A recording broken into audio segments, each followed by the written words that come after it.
Okay, तो practice session कर रहे हैं हम लोग भाई। एडवांस लेवल के सेंटेंसेस पूछूंगा मैं आपसे। I may ask you conditional sentences, imperative sentences, interrogative, WH, I can ask you anything, some sentences that would be based on conjunctions, okay, some different sort of proposition, but you must have to answer it. Let's see कि आप किस वे में answer करते हैं। मैंने कहा English सीखने के बावजूद भी वो इंग्लिश बोल नहीं पाता है। क्या कहोगे? इंग्लिश सीखने के बावजूद भी, in spite of learning English, एक बार बोलो तो सभी मेरे साथ, in spite of learning English, वो इंग्लिश नहीं बोल पाता है। He is unable to speak English. क्या कहोगे? ही इज अनेबल टू, कौन? He is unable to speak English. In spite of learning English, he is unable to speak English. मैं चाहता हूं कि आप इंग्लिश बोले। जब आप किसी से कुछ चाहते हैं ना, तो उसको ऐसा यूज करो, आई वॉन्ट यू, मैं आपसे चाहता हूं टू स्पीक इंग्लिश। मैं आपसे चाहता हूं कि आप इंग्लिश बोले। I want you to speak English. मैं आपसे चाहता हूं कि आप दूसरों की मदद करें। I want you to help others. I want you to help others. मैं इस काम को नहीं कर सकता। Come on, I can't do this work. Come on, I can't do this work. मैं वहां नहीं जाऊंगा क्योंकि मेरे पास समय नहीं है। I will not go there because I don't have time. Here because is a conjunction. Okay, मैं वहां नहीं जाऊंगा क्योंकि मेरे पास समय नहीं है। I will not go there because I have no time. मैं जानता हूं आपके पास समय नहीं है। I know you don't have time. जैसा कि आप जानते हैं अंग्रेजी एक अंतरराष्ट्रीय भाषा है। As you know, जैसा कि आप जानते हैं, as you know, अंग्रेजी एक अंतरराष्ट्रीय भाषा है। English is an international language. इसीलिए मैं आपको रिकमेंड करूंगा कि आप इंग्लिश सीखें। That's why I recommend you to learn English. अगर आप इंग्लिश नहीं सीखते हैं तो आपको प्रॉब्लम फेस करनी पड़ेगी। If you don't learn English, if you don't learn English, अगर आप इंग्लिश नहीं सीखते हैं, if you don't learn English, आपको प्रॉब्लम फेस करनी पड़ेगी। You will have to face problems. You will have to face problems. आपको वहां जाना पड़ेगा। You will have to go there. आपको इस काम को करना पड़ेगा। You will have to do this work. मुझे पता है आप इंग्लिश क्यों सीख रहे हो। I know why you are learning English. मुझे पता है आप क्या जानते हो। I know what you know. जो मैं जानता हूं वो आप नहीं जानते। What I know you don't know that. क्या आपको पता है मैं क्या जानता हूं? Do you know what I know? Do you know what I know? क्या आपको पता है मेरा क्या मतलब है? Do you know what I mean? हाँ, मुझे पता है आपका क्या मतलब है। Yes I know what you mean. Yes I know what you mean. Yes I know what you mean. Okay, मैं स्टेज पर हूं। I am on the stage. मैं जानता हूं आप स्टेज पर हो। I know you are on the stage. मैं जानता हूं आप इंग्लिश सीखने के लिए तैयार हो। I know you are ready to learn English. I know you are ready to learn English. आपको इंग्लिश सीखने की बजाय हिंदी सीखनी चाहिए। इंग्लिश सीखने की बजाय, तो instead of learning English, English सीखने की बजाय तो इंस्टेड ऑफ लर्निंग इंग्लिश आपको हिंदी सीखनी चाहिए। You should learn Hindi. मुझे हिंदी आती है इसलिए मैं हिंदी नहीं सीख रहा हूं। I know Hindi, that's why I am not learning Hindi. मुझे इंग्लिश नहीं आती इसलिए मैं इंग्लिश सीख रहा हूं। I don't know English, that is why I am learning English. Students, जब आप किसी सेंटेंस को ट्रांसलेट करो ना, तो एक चीज अपने दिमाग के अंदर याद रखो, anything can be translated if you know the right method. Just listen the sentence very carefully, try to speak it in your own way. Sometimes you can change the way the sentence has been spoken in Hindi. क्योंकि जरूरी नहीं कि भाई आप हिंदी में जैसा बोल रहे हो वैसा ही वो इंग्लिश में ट्रांसलेट हो। Sometimes we have to change the way, है ना, और वो तरीके चेंज करने के हमको आने चाहिए। चलिए, मैंने कहा मैं चाहता हूं कि आप दूसरों की मदद करो। I want you to help others. I want you to help others. मैं इंग्लिश सीखना चाहता हूं। I want to learn English. मैं कॉलेज जाना चाहता हूं। I want to go to college. मैं कॉलेज जाना चाहूंगा। I would like to go to college. मैं कॉलेज जाने के लिए तैयार हूं। I am ready to go to college. क्या आप कॉलेज जाना चाहेंगे? Would you like to go to college? क्या आप इंग्लिश सीखना चाहेंगे? Would you like to learn English? हाँ, मैं इंग्लिश सीखना चाहूंगा। Yes, I would like to learn English. हाँ, मैं इंग्लिश बोलना चाहूंगा। Yes, I would like to speak English. आपको इंग्लिश बोलनी पड़ेगी। You will have to speak English. आपको वहां जाना पड़ेगा। You will have to go there. मैं तैयार हूं वहां जाने के लिए। I am ready to go there. मैं तैयार हूं इंग्लिश सीखने के लिए। I am ready to learn English. क्या आप तैयार हैं इंग्लिश सीखने के लिए? Are you ready to learn English? क्या आप तैयार हैं इंग्लिश बोलने के लिए? Are you ready to speak English? हाँ, मैं इंग्लिश बोलने के लिए तैयार हूं। Yes, I am ready to speak English. आपके पास कुछ नहीं है, फिर भी आप बहुत कुछ कर सकते हो। You have nothing, still you can do everything. और बहुत कुछ कर सकते हो, you can do a lot. You have nothing, आपके पास कुछ भी नहीं है, ठीक है, फिर भी आप बहुत कुछ कर सकते हो। फिर भी के लिए लगाना है still you can do a lot. You can do a lot मतलब आप बहुत कुछ कर सकते हो। आपको बहुत कुछ करना चाहिए, you should do a lot. आपको बहुत कुछ सीखना चाहिए, you should learn a lot. मैं बहुत कुछ सीखने के लिए तैयार हूं, I am ready to learn a lot. मुझे सीखने की जरूरत है, आई नीड टू लर्न। मुझे बोलने की जरूरत है, आई नीड टू स्पीक। मैं वहां नहीं जाऊंगा, I will not go there. क्या आप वहां जाना चाहते हैं? Do you want to go there? आप स्टेज पर क्यों आते हैं? Why do you come on the stage? आप इंग्लिश क्यों सीखते हैं? Why do you learn English? आप इंग्लिश कैसे सीखते हैं? How do you learn English? मैं इंग्लिश सीखता हूं क्योंकि मुझे इंग्लिश सीखने का शौक है। I learn English because I am fond of learning English. जब कोई काम करने का आपको शौक हो तो आप किसका उपयोग करो? I am fond, FOND, fond of learning English. मुझे पता है आपको इंग्लिश सीखने का शौक है। I know you are fond of learning English. क्या आपको इंग्लिश बोलने का शौक है? तो क्या कहेंगे? Are you fond of speaking English? हाँ, मुझे इंग्लिश बोलने का शौक है। क्या कहोगे? Yes, I am fond of speaking English. हाँ, मुझे इंग्लिश सीखने का शौक है। Yes, I am fond of speaking English. Yes, I am fond of learning English. मुझे सोचने दो क्या करना है। Let me think what to do. Let me think what to do. जो आप सोचते हो ना वो आप कर सकते हो। What you think you can do that. जो आप नहीं सोचते हो वो भी आप कर सकते हो। Even what you don't think you can do that too. आपको वो सब कुछ करना चाहिए जो आप कर सकते हो। You should do all everything that you can. मैं तैयार नहीं हूं, आई एम नॉट रेडी। मैं वहां जाने के लिए तैयार नहीं हूं, I am not ready to go there. मैं इस स्टेज पर आना चाहता हूं, I want to come on this stage. मैं अपने आप को इंप्रूव करना चाहता हूं, I want to improve myself. मेरे पास कुछ भी नहीं है, आई हैव नथिंग। मेरे पास बोलने के लिए कुछ भी नहीं है, I have nothing to speak. आपके पास बोलने के लिए कुछ भी नहीं, फिर भी आप बहुत कुछ बोल रहे हो। You have nothing to speak, still you are speaking a lot. Still you are speaking a lot. क्या आप सोचते हो? Do you think? क्या आप बोलते हो? Do you speak? बहुत कुछ बोलने के बाद भी वो समझा नहीं पाया कि उसे क्या बोलना है, वो समझा नहीं पाया कि उसे क्या समझाना है। इन स्पाइट ऑफ, बहुत कुछ बोलने के बावजूद भी, तो in spite of speaking a lot, spite of speaking a lot of things, वो समझा नहीं पाया, तो he could not explain, he could not explain कि उसे क्या बोलना है, what he has to do. ठीक है, कि उसे क्या बोलना है, what he has to do. उसे सब कुछ बोलना चाहिए। क्या कहेंगे? He should speak everything. He should speak everything. उसे सब कुछ करना चाहिए। He should do everything. मैं सब कुछ करने के लिए तैयार हूँ, I am ready to do everything.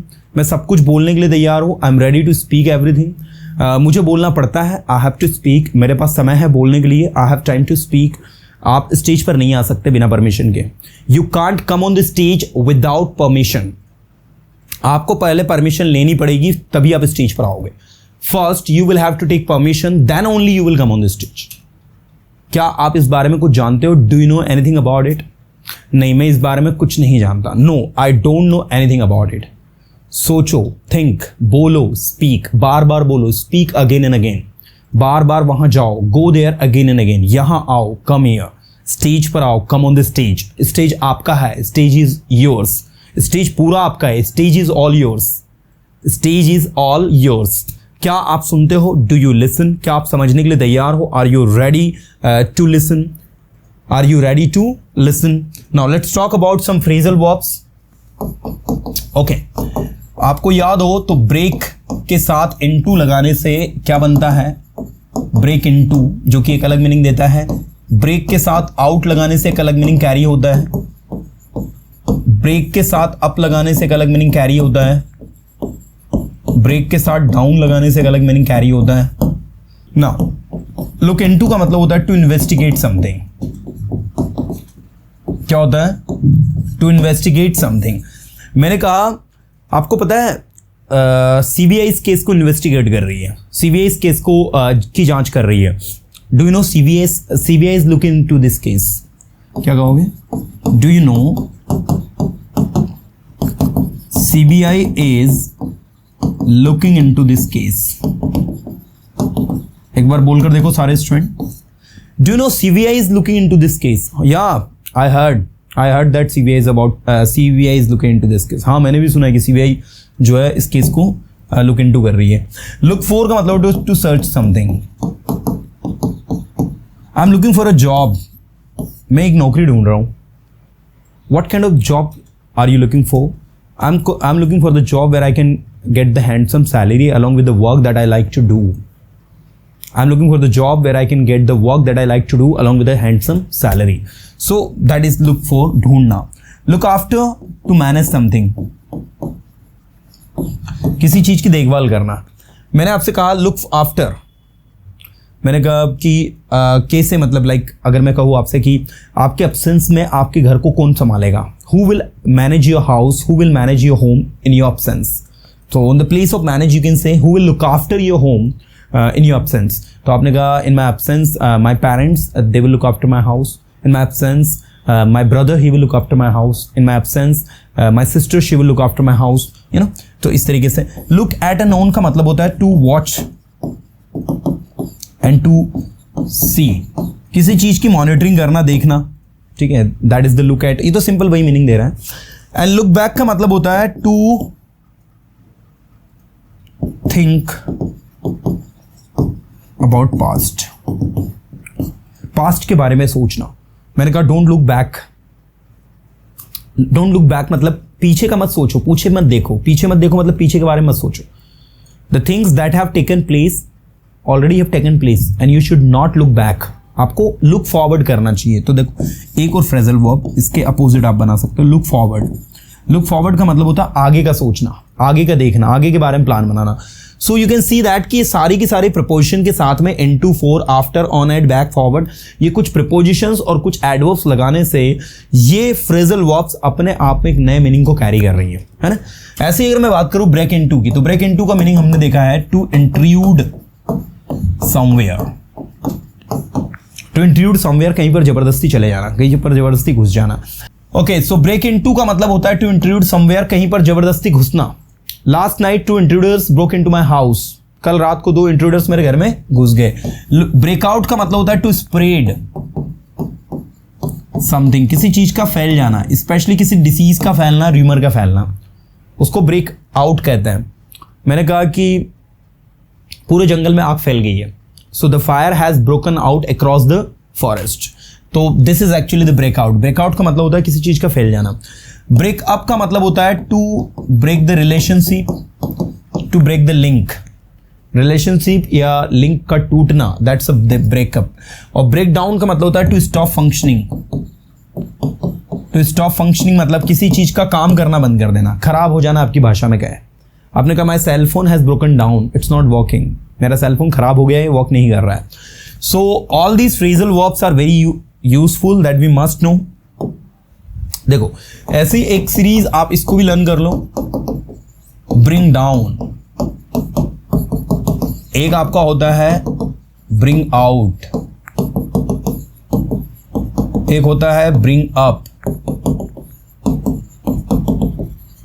एक होता है आपका ब्रिंग अबाउट। देखिए सबसे पहले हम बात करते हैं ब्रिंग डाउन का मतलब होता है टू लेट समथिंग डाउन, किसी चीज को लेट डाउन करना, किसी चीज को नीचे ले आना। मैंने कहा तुम्हारी बुरी आदतों ने तुम्हारे चरित्र को नीचे गिरा दिया है। Your bad habits has brought down your character. Your bad habits have brought down your character. तो कैरेक्टर को क्या कर दिया? ब्रोट डाउन कर दिया। ब्रोट डाउन क्यों लिखा मैंने? क्योंकि ब्रिंग डाउन की जो थर्ड फॉर्म होगी ना, वो होगी ब्रॉट डाउन, और थर्ड फॉर्म भी यही होगी। तो bring down, brought down, brought down, ये इस तरीके से आपका चलेगा। ब्रिंग आउट का मतलब होता है टू लॉन्च समथिंग। लॉन्च समझते हो ना, किसी चीज को मार्केट में लॉन्च करना। जैसे मैंने कहा कि we are planning to bring out a new course in the market that would be best for all those who doesn't know anything about English, because from the ground level we will start. So we are planning to start this new batch from 15th April, and this would be an extraordinary class for all those students who doesn't know anything about it.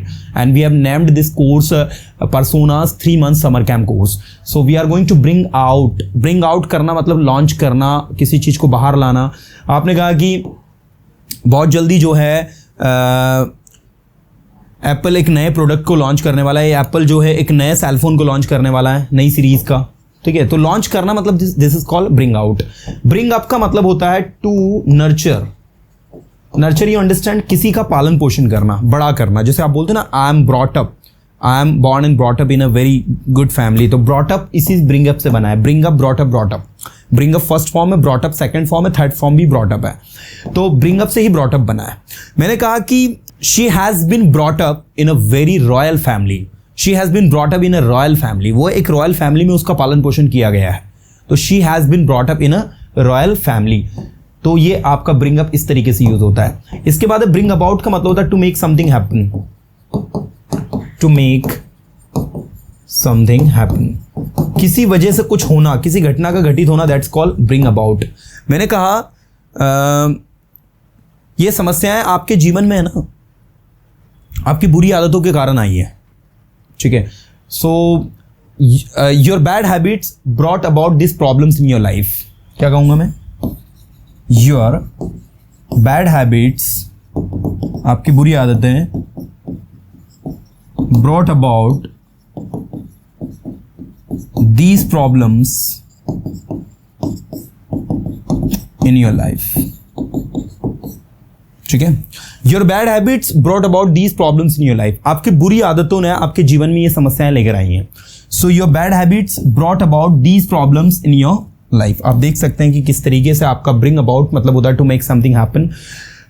You know, you can see the way we are using this. तो कैसे ये change हो रहा है, तो इसको भी एक बार पढ़ लेना. और कहीं ना कहीं all this phrasal verbs that we use, you know, they are used very much. और ये पूरा खेल पता है किसका? फ्रेजल वर्ब को लर्न करने का. It's all about practice. The more you practice, the more you learn. You need to learn them multiple time. बार बार पढ़ना पड़ेगा, बार बार उनके sentences बनाने पड़ेंगे, बार बार उनके sentences को read करना होगा. Then only you can use all these things confidently. So I recommend you all to use them in a proper way. चलिए अगला, जैसे एक वर्ड मैंने लिया call in, एक मैंने लिया call for. Call in का मतलब होता है to invite someone. To invite someone, किसी को आमंत्रित करना, that's called call in. ठीक है. कॉल फॉर का मतलब होता है टू डिमांड समथिंग, किसी चीज की मांग करना. जैसे मैंने कहा the employees are calling for increment in their salary. तो call for and ask for similar meaning देते हैं. Call for and ask for. The employees are asking for, the employees are calling for increment in their salary. और call off का मतलब होता है to cancel something. मैंने कहा the meeting has been called off. The meeting has been called off due to bad weather. बुरे मौसम के कारण जो मीटिंग है उसको क्या कर दिया गया? कॉल ऑफ कर दिया गया, मतलब कैंसिल कर दिया गया, है ना. Call for, call in. Call in में आप बताइए, जैसे मैंने कहा Mr. Sharma has been called in by Mr. Verma. अब आप यहां पर इस बात का विशेष ध्यान देना कि आपने क्या लिखा है? called in लिखा है. called in by Mr. Verma, मतलब मिस्टर वर्मा के द्वारा मिस्टर शर्मा को क्या किया गया है? कॉल इन किया गया है. मतलब कॉल इन किया गया है इन द सेंस उनको बुलाया गया है. तो मैं चाहूंगा कि इस वे आधार पर आप चीज़ों को देखें ताकि आपको चीज़ें फिर समझ में आए.